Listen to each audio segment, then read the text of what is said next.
Enclavado en la tierra de Texcoco, Estado de México, se encuentran los pueblos de la montaña, llenos de tradición y belleza, cuya historia nos invita a sumergirnos en sus raíces y a descubrir la cultura ancestral que reside en estas comunidades respecto al agua. Para San Jerónimo, Amanalco y la purificación, Tepetitla, el agua ha sido más que una fuente de vida para sus tierras.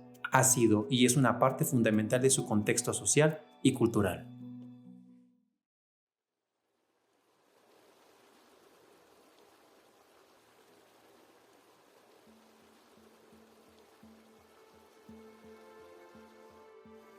Desde tiempos inmemoriales, los pueblos de la montaña han canalizado el agua de los manantiales para llevarla a sus parcelas. La corriente Coxcacuaco es una de ellas. Sin embargo, desde que el Estado mexicano institucionalizó el control sobre el manejo y aprovechamiento del agua, se desataron una serie de conflictos que permanecen hoy día. La federalización del recurso hídrico tiene sus antecedentes con la Ley General sobre Vías de Comunicación del 5 de junio de 1881 y en la Ley sobre Aprovechamientos de Aguas del 13 de diciembre de 1910. Y culminó con el artículo 27 de la Constitución mexicana, que sostenía lo siguiente: la propiedad de las tierras y aguas comprendidas dentro de los límites del territorio nacional corresponde originalmente a la nación, por lo que el Estado en todo tiempo tendrá el derecho de regular el aprovechamiento de los elementos naturales susceptibles de apropiación. De este modo, el recurso hídrico quedó sujeto a las concesiones otorgadas por el gobierno federal y más tarde al pago de un impuesto por su uso. Mire, ahorita aprovechen que hay agua todavía, pero algún día ya no va a llegar acá. Ya nomás va a ser para uso doméstico para mi comunidad, que es San Jerónimo Amanalco. ¿Y eso significa Amanalco? ¿Qué Sí. significa Amanalco?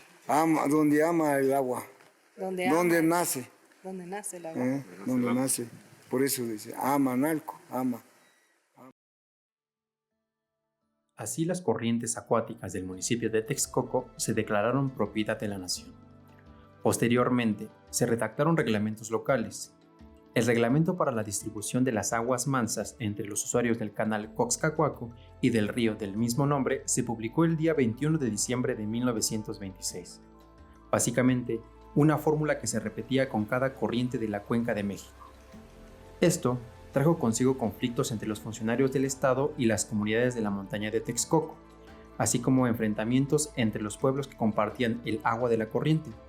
Cada uno creía merecer más agua y recibir menos.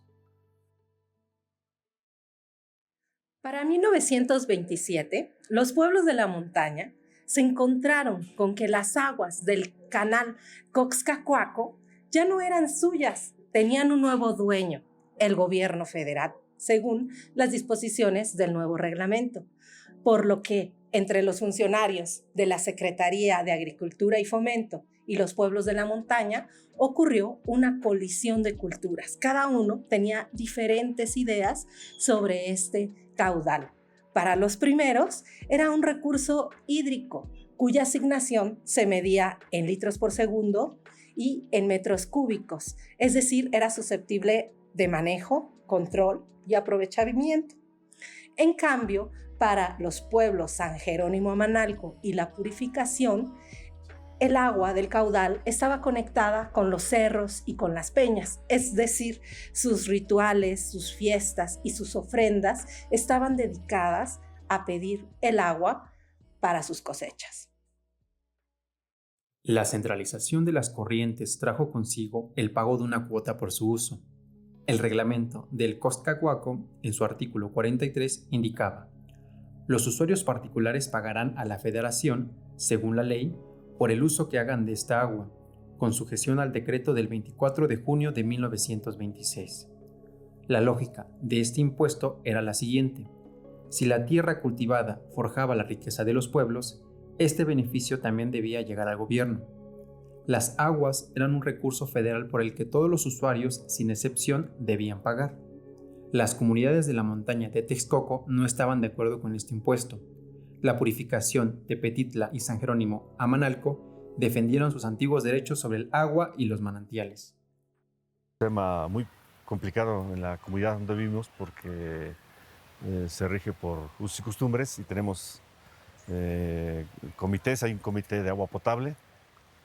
El comité de agua potable se encarga de coordinar todos los trabajos para tener agua potable en cada casa, pero también tenemos la presidencia de agua de riego de los 7 pueblos, que se coordina con exactamente 7 pueblos, y ellos tienen como que bajo su responsabilidad los manantiales.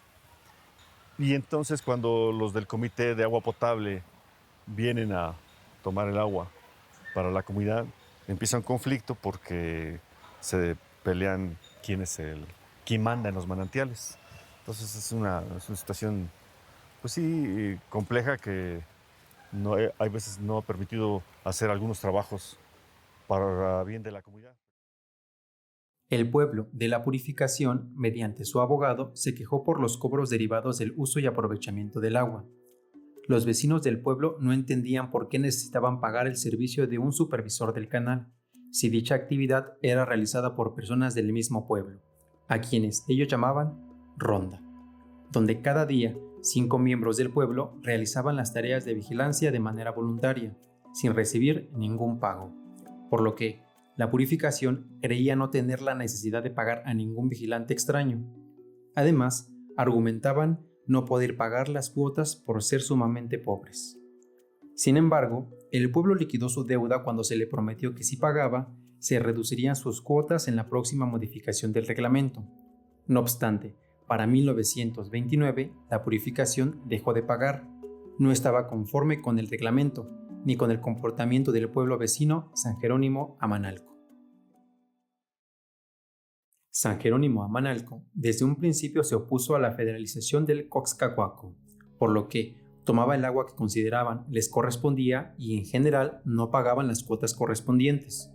En su lugar, pretendían obtener la titularidad de los manantiales, que daban origen al caudal. Para los vecinos de San Jerónimo Amanalco, los manantiales nacidos en sus tierras y cuyas aguas corrían por el canal Coxcacuaco pertenecían en propiedad al pueblo, por lo que no creían estar obligados a hacer ninguna erogación por el uso de las mismas, y añadían: respetuosamente pedimos se sirva a librar de sus respetables órdenes a fin de que no quedemos comprendidos en el mencionado presupuesto.